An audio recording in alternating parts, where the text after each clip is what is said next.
Hello दोस्तों, स्वागत है आप सभी का हमारे इस यूट्यूब चैनल में। क्या आप सभी क्लास 10 साइंस की तैयारी कर रहे हैं बोर्ड एग्ज़ाम 2025 की? तो आप सभी के लिए very very very important topics के बारे में आज हम इस क्लास में डिस्कस करेंगे, जिससे आप अपनी एग्ज़ाम्स में और भी स्कोर अच्छा कर सकें।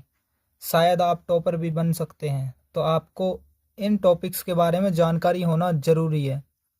इन सभी को पढ़कर आप एग्ज़ाम में जब बैठेंगे तो आप इनमें बहुत ही अच्छा स्कोर करके आएंगे। तो वो टॉपिक्स क्या हैं, उन सभी को जानने से पहले आप इस चैनल पर नए हो तो इस चैनल को सब्सक्राइब करें। और जो मैं टॉपिक्स लिखाऊंगा आप सभी के लिए, तो वो टॉपिक्स के लिए आपको अलग से वीडियो अगर चाहिए तो आप कमेंट करके बताइएगा कि आपको इनके लिए वीडियो चाहिए या नहीं। तो वो टॉपिक्स हैं, आइए हम स्टार्ट करते हैं कि बहुत ज़्यादा इम्पोर्टेंट वो टॉपिक्स क्या हैं जो आप पढ़कर अपने 10th साइंस के पेपर में, क्लास 10 साइंस के पेपर बोर्ड एग्जाम 2025 में स्कोर को हाई कैसे कर सकते हैं। बहुत ही ज़्यादा इम्पोर्टेंट क्वेश्चंस हैं वो। तो टॉपिक्स देखते हैं वो। सबसे पहला टॉपिक है संयोजन संयोजन तथा वियोजन अभिक्रिया। संयोजन तथा वियोजन अभिक्रिया पहला मोस्ट इम्पोर्टेंट टॉपिक है ये एग्जाम्स में बहुत ही ज़्यादा बार पूछा जा चुका है। अब देखते हैं दूसरा टॉपिक को। दूसरा है उष्मा शोषी अभिक्रिया और उष्मा क्षेपी अभिक्रिया। उष्मा शोषी और उष्मा क्षेपी अभिक्रिया, ठीक है। इसके तीसरे टॉपिक को देखते हैं। तीसरा टॉपिक बहुत ही इंपॉर्टेंट है, रासायनिक रासायनिक रासायनिक समीकरण। रासायनिक समीकरण संतुलित करने की विधि पता होनी चाहिए आप सभी को। रासायनिक समीकरण को संतुलित करने की विधि, रासायनिक समीकरण को संतुलित करने की विधि, रासायनिक समीकरण को संतुलित करने की विधि आपको पता होनी चाहिए। नंबर 4 टॉपिक है आप सभी के सामने कि अम्ल क्षार और लवण। अम्ल क्षार और लवण, इनकी परिभाषा आपको याद होनी चाहिए और इनके उदाहरण भी आपको याद होने चाहिए। परिभाषा भी और उनके उदाहरण भी। तो आप इनकी भी तैयारी करते रहिए। और भी टॉपिक्स हैं, बहुत सारे टॉपिक्स हैं आप सभी को बताए जा रहे हैं। इनकी तैयारी करके आप बहुत ही जल्दी से अपना स्कोर को बढ़ा सकते हैं, जो आपका फरवरी में पेपर होगा। तो आगे बढ़ते हैं।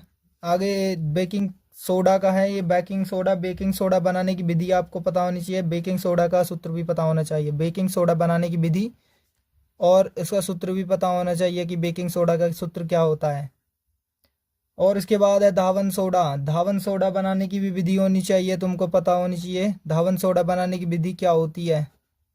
धावन सोडा बनाने की विधि। आगे देखते हैं प्रश्न नंबर यानी और टॉपिक 7 पर। सातवां टॉपिक क्या है, विस्थापन अभिक्रिया और द्विविस्थापन अभिक्रिया। सातवां क्या है, विस्थापन और द्विविस्थापन अभिक्रिया।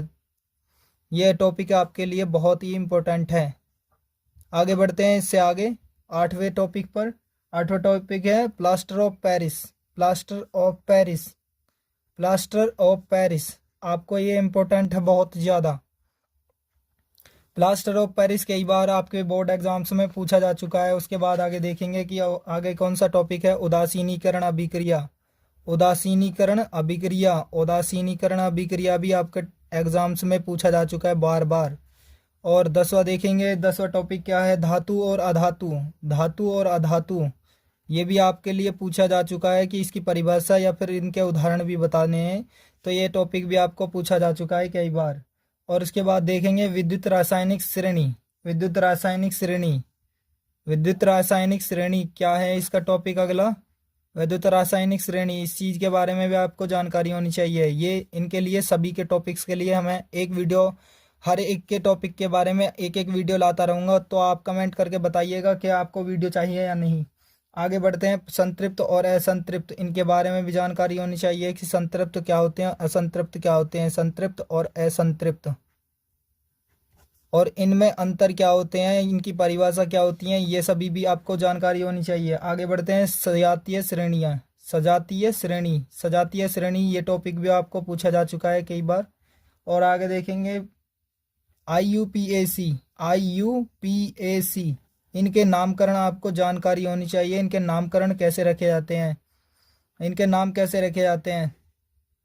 15वां टॉपिक को देखेंगे, साबुनीकरण अभिक्रिया। साबुनीकरण अभिक्रिया, साबुनीकरण अभिक्रिया, साबुनीकरण अभिक्रिया। और आप अपनी हैंडराइटिंग को और भी ज़्यादा सुधार लीजिए और अपने जो लेख है उसकी स्पीड को सही करिए। आपको टॉपिक्स के बारे में भी जानकारी बताई जाएगी, आपको लिखना कैसा है बोर्ड एग्जाम्स में, सभी चीज़ के बारे में जानकारी दी जाएगी। और देखेंगे एस्टलीकरण अभिक्रिया, एस्टलीकरण अभिक्रिया, एस्टली अभिकरण अभिक्रिया, एस्टलीकरण अभिक्रिया, एस्टलीकरण अभिक्रिया।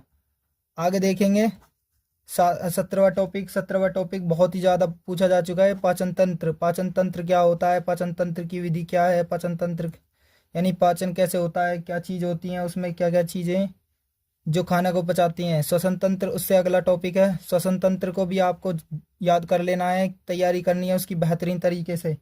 तो आगे देखेंगे लैंगिक जनन, और उसके बाद देखेंगे इससे आगे 20वां टॉपिक क्या है आपका, अलैंगिक जनन। तो ये भी जानकारी आपको होनी चाहिए, ये टॉपिक भी आपके लिए बहुत इंपॉर्टेंट है। 21वां टॉपिक है आपके लिए परागण। परागण होता क्या है, परागण की परिभाषा और उदाहरण, ये चीज़ें इनके बारे में जानकारी होनी चाहिए।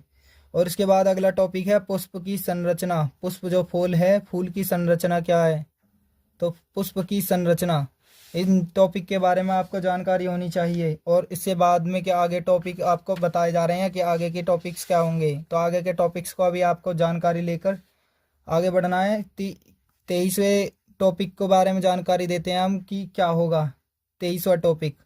तो आपको नर मादा इन दोनों का जनन तंत्र बताना है, इसकी टॉपिक्स की तैयारी कर लेनी है, ठीक है। उसके बाद 24वां टॉपिक है आपके लिए डीएनए और आरएनए में अंतर। डीएनए आरएनए में अंतर, इन दोनों में अंतर भी, और इसके ये फुल फॉर्म भी बूझ ली जाती है डीएनए और आरएनए की, डीऑक्सीराइबोन्यूक्लिक एसिड और राइबोन्यूक्लिक एसिड, ऐसी चीज़ के बारे में जानकारी आपको ज़रूर पता होनी चाहिए। मंडल के अनुवांशिकता के नियम, मंडल के अनुवांशिकता के नियम, अनुवांशिकता के नियम, मंडल के अनुवांशिकता के नियम, इसका टॉपिक के बारे में भी आपको जानकारी होनी चाहिए। 26वां टॉपिक देखेंगे। 26वां टॉपिक है एक संकर और द्विसंकर संकरण के बारे में जानकारी होनी चाहिए, द्विसंकर संकरण। और इसके बाद आगे देखेंगे टॉपिक, और भी बेहतरीन बेहतरीन टॉपिक्स हैं। लिंग निर्धारण, इनके बारे में भी जानकारी होनी चाहिए कि कौन है नर कौन है मादा। 28वां टॉपिक के बारे में देखेंगे कि मानव मस्तिष्क, मानव मस्तिष्क के बारे में जानकारी होनी चाहिए आप सभी को। अब देखेंगे 29वां टॉपिक। 29वां टॉपिक क्या है आपका, तंत्रिका तंत्र। 29वां टॉपिक है आपका तंत्रिका तंत्र। 30वां टॉपिक है आपका प्रकाश का परावर्तन। प्रकाश का परावर्तन, इसमें पूरी साइंस, फुल साइंस है, फिजिक्स केमिस्ट्री बायो, तीनों साइंस के चैप्टर के सभी के सभी मेन इंपॉर्टेंट क्वेश्चंस या टॉपिक्स लिखे गए हैं इसमें। तो आपको इन सभी को ध्यान से देखना है, और इनकी तैयारी अगर करनी है तो आपको कमेंट में लिखना है कि इसके पार्ट्स अपलोड कर दीजिए। इन टॉपिक्स के बारे में एक एक करके वीडियो आपको लेकर आई जाएंगी। तो आप इनकी तैयारी करने के लिए आप हमें कमेंट करें, और चैनल पर नए हो तो सब्सक्राइब करें। 31वां टॉपिक देखेंगे अवतल और उत्तल दर्पण। अवतल उत्तल दर्पण से प्रतिबिंब, अवतल उत्तल दर्पण से प्रतिबिंब, अवतल से और उत्तल से दर्पण से जो है वो प्रतिबिंब कैसे बनता है वो भी बताना है। तो 32वां टॉपिक क्या है, 32वां टॉपिक है आपके लिए प्रकाश का अपवर्तन। ऊपर बता दिया प्रकाश का परावर्तन, ये प्रकाश का अपवर्तन भी आपको टॉपिक जरूर याद करना है। 33वां टॉपिक है आप सभी के लिए लेंस से प्रतिबिंब का निर्माण। लेंस से प्रतिबिंब का निर्माण, लेंस से प्रतिबिंब का निर्माण। आप सभी इन टॉपिक्स को नोट कर लीजिए, वीडियो को रोक रोक करके या पॉज कर करके, ठीक है। उसके बाद अगला टॉपिक है लेंस की क्षमता। लेंस की क्षमता भी लिखनी है, इसकी परिभाषा भी, और डेफिनेशन लिखने के बाद इसका मात्रक भी लिख लेना है। लेंस की क्षमता का मात्रक क्या होता है, डायोप्टर। तो ये भी याद कर लेना है आपको। आगे चलते हैं निकट दृष्टि दोष। निकट दृष्टि दोष ये बहुत ही इम्पोर्टेंट है आप सभी के लिए। ये क्लास और सभी दोस्तों को भी शेयर कीजिएगा, और वीडियो को अंत तक देखिए।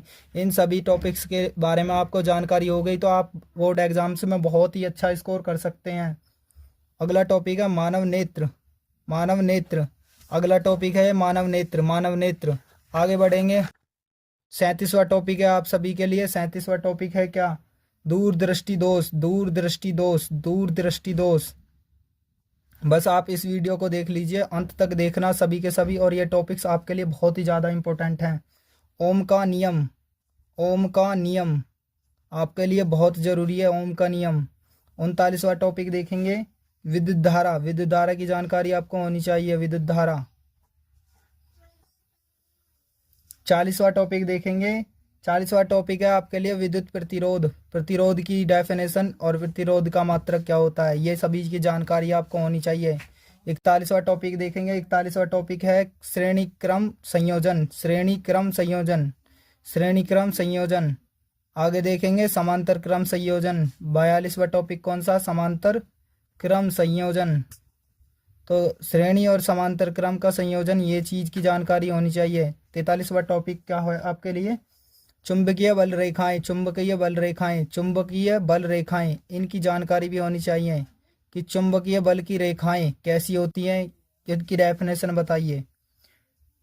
और इसके बाद बायो-सेवर्ट का नियम है। बायो-सेवर्ट भी आपके लिए बहुत ही ज़्यादा इम्पोर्टेंट है, ये आपके एग्जाम्स में कई बार पूछा जा चुका है। बायो-सेवर्ट का नियम, बायो-सेवर्ट का नियम, बायो-सेवर्ट का नियम आपके लिए बहुत ज़्यादा इम्पोर्टेंट है। और इसके बाद है फ्लेमिंग के दाएं और बाएं हाथ का नियम। फ्लेमिंग के दाएं और बाएं हाथ का नियम, दाएं और बाएं हाथ का नियम दोनों इनके लिए बहुत ही इम्पोर्टेंट हैं। दोनों ये जो नियम है दाएं हाथ के और बाएं हाथ के, बहुत ही ज़्यादा इम्पोर्टेंट हैं। 46वां दिया गया है मैक्सवेल के दक्षिणावर्त पेंच का नियम। मैक्सवेल के दक्षिणावर्त पेंच का नियम, पेंच का नियम। पेंच जो है उन्होंने दिया है दक्षिणावर्त पेंच का नियम, मैक्सवेल जी ने। तो ये टॉपिक भी आपको ज़रूर याद कर लेना है आपके बोर्ड एग्ज़ाम से। अभी तो आपके लिए समय है, बहुत सारा समय है, तो आप इनकी तैयारी कर सकते हो, बहुत ही समय बचा हुआ है आपके लिए। तो इसके बाद 47वां है विद्युत धारा के चुंबकीय प्रभाव। विद्युत धारा के चुंबकीय प्रभाव, तो ये टॉपिक्स भी आपको ज़रूर याद कर लेने हैं जो भी मैंने लिखाए हैं। 48वां टॉपिक है आप सभी के लिए फैराडे का नियम। ये बहुत ही बम्पर है आपके लिए, सुनहरा मौका है, बहुत ही सुनहरा मौका। आप इनकी तैयारी करेंगे तो बहुत ही ज़्यादा जल्दी से आपका स्कोर जो है इसका बोर्ड एग्ज़ाम्स का बहुत ही ज़्यादा बढ़ सकता है इनकी हेल्प से। तो उसके बाद अगला टॉपिक देखेंगे ओजोन परत का अपक्षय। ओजोन परत का अपक्षय, ओजोन परत का अपक्षय। 50वां जो कि अंतिम है, इसका अंतिम टॉपिक है ऊर्जा के स्रोत। ऊर्जा के स्रोत, ये सभी आपके लिए बहुत ही इम्पोर्टेंट हैं। ये सभी जितने टॉपिक्स आपके लिए बताए गए हैं, 50 के 50 टॉपिक्स आपको बताए गए हैं, ये आपके लिए क्लास 10 साइंस में बहुत ही ज़्यादा इम्पोर्टेंट हैं, क्लास 10 साइंस के लिए। तो आप इन सभी टॉपिक्स को याद करके अपनी मैथ्स की, उसकी साइंस की तैयारी कर सकते हैं। और भी ऐसी वीडियोस चाहिए तो आप सभी इस चैनल को सब्सक्राइब कर लीजिए, आपको बहुत ही लाभ मिलेगा इन चीज़ों से, और आप अपने सब्जेक्ट्स की तैयारी कर सकते हैं। आप कमेंट कीजिए और आपके लिए क्या चीज़ के लिए और भी अच्छे टॉपिक्स लाए जाएं, किस सब्जेक्ट के लिए आपके लिए और टॉपिक्स लाए जाएं जो आपके बोर्ड एग्ज़ाम्स में पूछे जाते हैं। आपको साइंस से रिलेटेड चाहिए, हिंदी से या फिर इंग्लिश से, बहुत सारे सब्जेक्ट हैं जो भी तुम्हारे हैं। जैसे 6 सब्जेक्ट हैं, 6 में से 5 में कोई सा भी पूछ सकते हो, या छठा भी पूछ सकते हो आप आर्ट्स के लिए भी। तो आप इस चैनल को जल्दी से जल्द दूसरों तक शेयर करें, अपने सभी दोस्तों के बताएं कि इस चैनल पर आपके क्लास 10th रिलेटेड सभी चीज़ यहाँ पर तैयारी की जा रही है। हिंदी हो, चाहे इंग्लिश हो, चाहे मैथ्स हो, साइंस हो, या फिर सोशल साइंस हो, या आर्ट हो, इन सभी के लिए तैयारी की जा रही है। तो आप इस वीडियो को ज़रूर भेजिएगा सभी के पास जो क्लास 10th में है और जो साइंस की तैयारी करने में डर रहे हैं। तो इन टॉपिक्स के द्वारा आप उस स्कोर को और भी बढ़ा सकते हो। तो ध्यानपूर्वक सीखिएगा, इन सभी टॉपिक्स के बारे में आपको वीडियोज़ लाई जाएंगी। तो वीडियो कैसी लगी आप सभी कमेंट करके बताइए, और इस वीडियो को लाइक करें, शेयर करें, अपने दोस्तों तक शेयर करें, और इस चैनल को सपोर्ट करें ताकि मैं आपको और भी वीडियोज़ ला कर देता रहूं। इस चैनल को आप सभी सपोर्ट करेंगे तभी यह चैनल ऊपर ग्रो होगा। वीडियो को अंत तक देखने के लिए आपका प्रेम पूर्वक धन्यवाद।